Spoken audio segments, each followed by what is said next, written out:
के इस बुलेटिन में स्वागत है आपका। मैं हूं रचना रावत। तो चलिए शुरू करते हैं खबरों का सिलसिला। खतरौली क्षेत्र में 400 गज के प्लॉट के विवाद में गांव के ही कुछ लोगों ने एक प्रधान को गोली मारकर उसकी हत्या कर दी। प्रधान की जवाबी फायरिंग में एक हमलावर घायल हुआ, जिसे भीड़ ने पीट कर मार दिया। हमलावरों में शामिल मृतक के 3 भाई व भाभी को भी भीड़ ने पीटा और पुलिस के हवाले कर दिया। उनकी कार भी फूंक दी। बाकी 2 आरोपियों की भी गिरफ्तारी के प्रयास किए जा रहे हैं। तनाव के चलते गाँव में पीएसी तैनात है। ये मतलब बैंक गए पैसा निकाले हुए कुछ प्रधान देवेंद्र, तो जैसे गाड़ी से नीचे भयो तैसे उन लोगों ने फायरिंग झोंक दी। जो घटना हुई है ये पुरानी रंजिश चल रही थी। पहले इनका तैरा भाई शीशपाल वो भी प्रधान थे, तो वो गोली मार दी इन लोगों ने ही। और आज ये बैंक जा रहे थे तो इन लोगों ने उनको घेर के मारा। देखिए, इसमें मरे हैं, एक तो प्रधान मरे हैं देवेंद्र फौजी जो थे, जो बहुना कोटरा गांव के प्रधान हैं, उनकी मृत्यु हुई है। एक सतवीर की मृत्यु हुई है और पुष्पपाल के उस पे कंधे में गोली लगी। हाँ, पुरानी रंजिश है, तभी तो पुरानी रंजिश है। इसके मृतक प्रधान देवेंद्र के भाई का इनकी हत्या इन्हीं लोगों ने की थी। ये जेल में थे, अभी छूट के आए हैं। बारिश का मौसम आते ही नोएडा प्राधिकरण की पोल खुलती नजर आने लगती है। ऐसा ही एक दृश्य नोएडा में तब देखने को मिला जब बारिश ने मानसून की पहली दस्तक दी। बारिश के कुछ ही मिनटों बाद जगह जगह भीषण जलभराव हो गया। यहां तक खुद नोएडा प्राधिकरण के सेक्टर 6 स्थित कार्यालय भवन में भीषण जलभराव होने से कार्यालय के अंदर तक पानी भर गया। जिला अस्पताल के चारों तरफ पानी दिख रहा था। साथ ही जलभराव होने के कारण एक्सप्रेसवे डीएनडी के साथ साथ नोएडा में जगह जगह कई किलोमीटर तक लंबा जाम लगा रहा। सर 3 बजे से बारिश पड़ रही है और ऊपर 2nd फ्लोर पे बारिश का पूरा पानी भरा पड़ा है, उससे नीचे पूरा लीकेज हो रहा है। कालागढ़ में उस समय हड़कंप मच गया जब नई कॉलोनी से जय विभाग में एक युवक का शव मिला।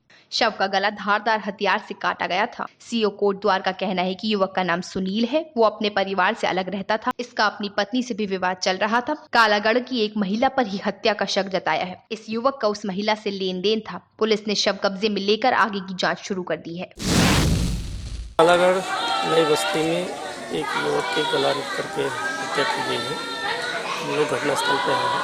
घटनास्थल का निरीक्षण किया गया है और इसमें जो आवश्यक एविडेंस है वो उपलब्ध किया गया है। पंचायत में बढ़ा जा रहा है और आगे की कार्रवाई करने की। लखीमपुर खीरी जिले की तहसील पलिया को जिला बनवाने की मुहिम ने एक बार फिर जोर पकड़ा है, जिसमें पलिया क्षेत्र के व्यापारी प्रतिनिधि रवि गुप्ता ने कमर कस ली है और उनका एकमात्र उद्देश्य पलिया को जिला बनवाना है, जिसके चलते रवि गुप्ता और कुंता अग्रवाल ने मिलकर ज्ञापन जिलाधिकारी आकाशदीप को सौंपा है और उसे पलिया की बहुत सी जानकारी देकर शासन तक उनकी बात पहुंचाने के लिए भी कहा है।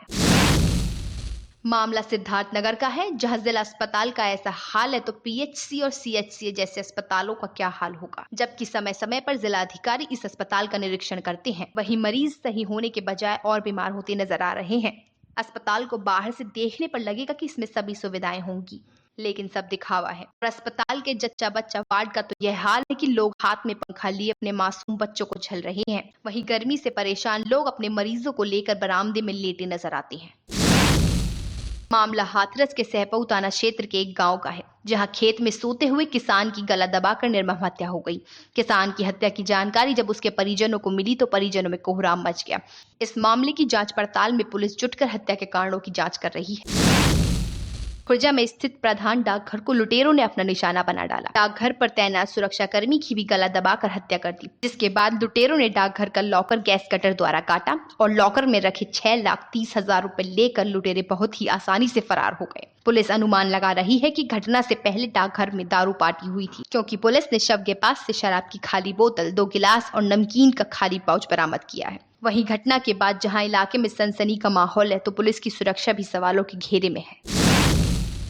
रात्रि में बदमाशों के द्वारा गैस कटर के माध्यम से ताले काट करके और लगभग 6,30,000 की लूट की गई है, जिसमें चौकीदार की हत्या भी उनके गला दबा करके की गई है।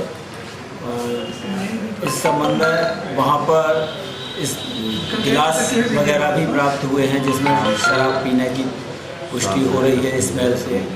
और इस संबंध में मुकदमा पंजीकृत होकर के आगे विवेचनात्मक कार्रवाई। हमको 6 सवा 6 वाली बस से गाँव से ड्यूटी आया करते थे यहाँ पर। कहाँ पे?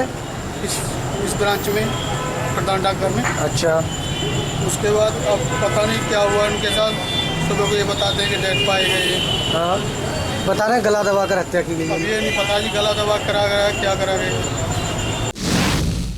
मामला पुणे का है, जहां उच्च न्यायालय के आदेश के अनुसार महाराष्ट्र सामाजिक बहिष्कार का कानून लागू कर दिया है, लेकिन जात पंचायत ने कानून का आदेश न मानते हुए रामभाऊ और उसके परिवार को वैदू समाज से बाहर कर दिया है। इसके पहले भी 50,000 रुपए लेने का जात पंचायत के ऊपर रामभाऊ ने आरोप लगाया है। शिकायतकर्ताओं का कहना है कि महाराष्ट्र सरकार कानून लागू करने के बाद भी जात पंचायत वाले कानून का उल्लंघन कर रही है। इसके खिलाफ सख्त कार्रवाई होनी चाहिए। आगे की तफ्तीश सांगवी पुलिस कर रही है।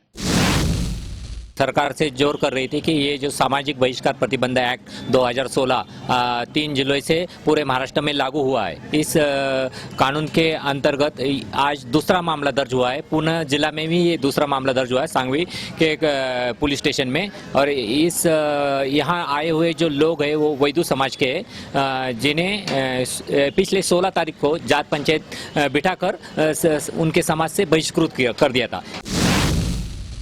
उनसे जो सामाजिक या ऐसी कोई भी एक रीति रिवाज रहता है उसके लिए कोई भी उनसे रिलेशन नहीं रखेंगे, ऐसे उन्होंने ऐलान किया था। और इससे विरोध कर रहा था, जो कंप्लेंट है वो पंचायत कमेटी जो रहती है समाज की, उससे विरोध कर रहा था कि ये बंद करो। इसलिए उस पूरी पंचायत ने उसके खिलाफ ऐसे उसको और उसके परिवार के खिलाफ बहिष्कृत करने का एक कदम उठाया था। इसके अंतर्गत उन्होंने आज यहाँ कंप्लेंट दी और उस कंप्लेंट के अंदर ऑफेंस रजिस्टर हुआ है। को समाज के बाहर डाल दिया है, वो तो जात के बाहर। वो कोई मंदिर भी इसके अंदर कोई दर्शन करने के लिए आने का नहीं आएगा, तो क्योंकि धमकी देते हैं, हम ऐसा करेंगे वैसा करेंगे, मारेंगे पीटेंगे, ऐसा कि डर बता देते हैं। और इसलिए हम अभी सांगवी पुलिस स्टेशन में आए हैं, तो एफआईआर दर्ज करने के लिए अभी सांगवी पुलिस स्टेशन के अंदर हमने एफआईआर दर्ज किया है। इस बुलेटिन में फिलहाल इतना ही। आप बने रहें इंडिया क्राइम के साथ। नमस्कार।